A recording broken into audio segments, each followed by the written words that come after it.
Hey, it's me, Bad Bee, I'm back. I just got back from my gynecology appointment. Yesterday, I got my bike registered, finally, and I rode to the hospital today, but it is so windy outside that I was just like, oh shit, I'm gonna get blown off the road.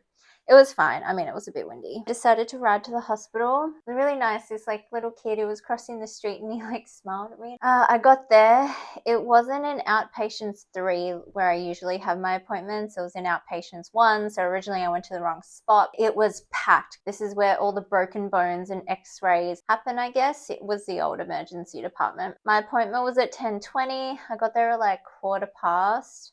I don't know why I always go early. I saw the doctor at about 11, I think, 10:55. Anyway, so there was this guy. He's like, yeah, so you'll be seeing Dr. Blah Blah. She's really great, blah, blah.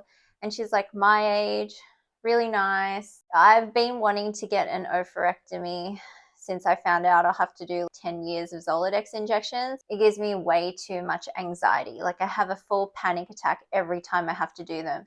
And I put on Emla so it doesn't hurt, but it's just the idea of this giant massive needle, I just can't handle it. She went through all the risks with me and everything. My oncologist, last week I saw her and she was like, look, some women do choose to have this, but we usually get them to do a year of Zoladex injections and then do the oophorectomy. And I'm just like, I can't handle it. It's just too much anxiety. I don't even know if the Zoladex is working because I haven't had any side effects aside from insomnia. A couple of nights I just couldn't sleep at all. She's like, yeah, but the Zoladex, they take you down your estrogen from say 100% down to 20%, and the oophorectomy will take you down to 0. And I'm just like, well, 20%, I don't want that much estrogen in my body. The gynecologist, she's like, yeah, there's so many things we can do. There's a little dot or a little patch that we can give you of medical estrogen that won't harm you, creams or whatever. And I'm like, oh, that's awesome. Oh, it's raining now. I got home just in time. Oh shit, I left clothes out.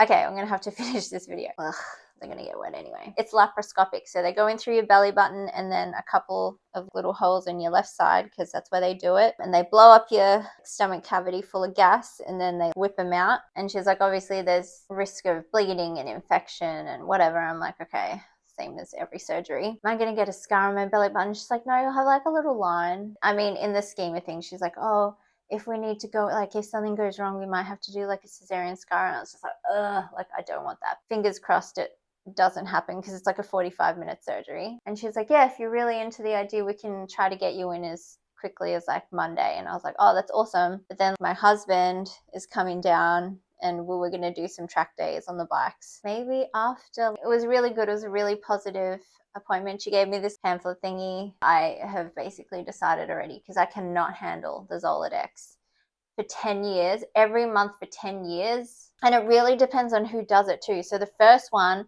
I wouldn't stop bleeding and I had this massive bruise. Second one, she was so nice. There was barely a mark. And because I'm moving overseas, I can't risk the availability of the Zoladex. It's $300 a month US for this shot overseas, where I'll be going. I can't do that. I'll still have to take Exemestane, but it's fine. I think as long as I keep working out, eating healthy, I should be fine, side effects wise. Because yeah, to be honest, I've been doing pretty well.